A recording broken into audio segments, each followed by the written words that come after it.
gibt etwas Merkwürdiges am Menschen. Je mehr wir etwas loswerden wollen, desto stärker scheint es zurückzukommen. Je mehr wir gegen etwas kämpfen, desto mehr Raum geben wir dafür. Und vielleicht liegen genau darin die größten Irrtümer unseres Lebens. Denn die Frage ist nicht, was bekämpfst du? Die Frage ist, was fütterst du jeden Tag?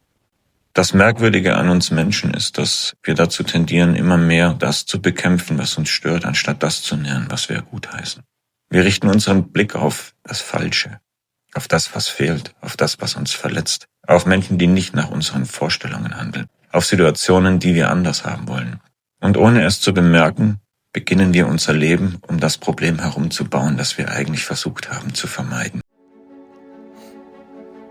There's almost an awareness that there are no wrong roads to anywhere, that there's no accidents,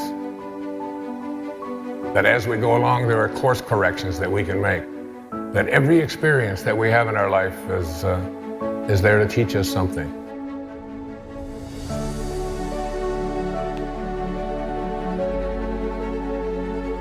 You have to get to a place within yourself where you're living fearlessly. Almost every single interaction that you have in your life is an interaction between your choice to live from a place of love or to live from a place of fear. What you focus on expands. Wayne Dyer. Die meisten Menschen glauben, Aufmerksamkeit sei nur Wahrnehmung. Doch Aufmerksamkeit ist viel mehr. Aufmerksamkeit ist Nahrung. Wir tendieren dazu, die zu reduzieren, die nicht nach unseren Vorstellungen sind und das zu adressieren, was uns in der Welt stört, anstatt hervorzuheben, was uns gut tut und was bereits läuft. Nicht aus Ignoranz, sondern aus einer einfachen Struktur unseres Systems heraus. Das Gehirn wurde ursprünglich nicht gebaut, um Glück zu erzeugen. Es wurde gebaut, um Gefahr zu erkennen. Biologisch ist das Negative eben lauter.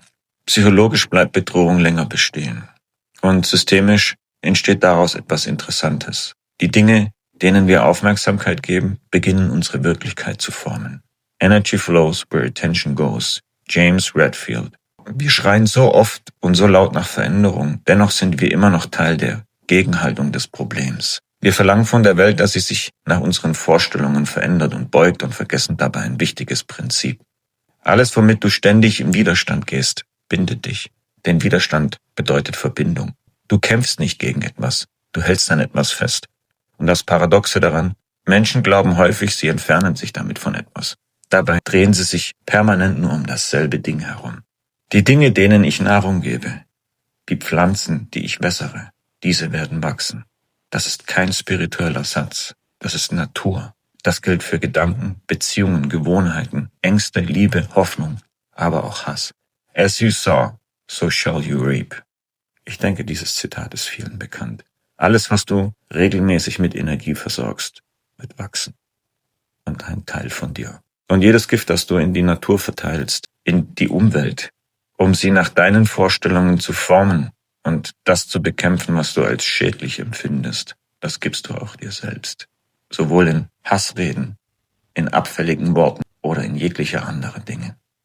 Denn jeder Gedanke hinterlässt Spuren, nicht nur in deiner Außenwelt, sondern auch tief in dir. Jede Handlung erzeugt Konsequenzen. Jede Handlung baut ein Umfeld auf, in dem wir uns selbst erleben und in dem wir selbst sind. Der Mensch steht nicht außerhalb eines Systems. Er ist Teil davon. Seine Worte, seine Gedanken, seine Handlungen und seine Taten. Wenn der Mensch dies versteht, kann er seine grundlegende Struktur, seine Haltung, sein Verhalten und auch sein Leben verändern. Also ist die einzige Frage, die wir uns stellen müssen, welche Dinge sind die, die wir gutheißen? Und die anderen Dinge sollen wir nicht ignorieren. Sie sollen uns ein Beispiel sein, ein Hinweis, ein Lehrer. Nicht jeder Fehler muss selbst erlebt werden.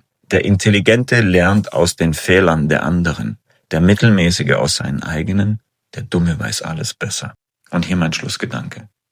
Vielleicht beginnt Veränderung nicht dort, wo wir etwas zerstören. Vielleicht beginnt sie dort, wo wir anfangen, etwas bewusst wachsen zu lassen. Denn am Ende baut jeder Mensch einen Garten.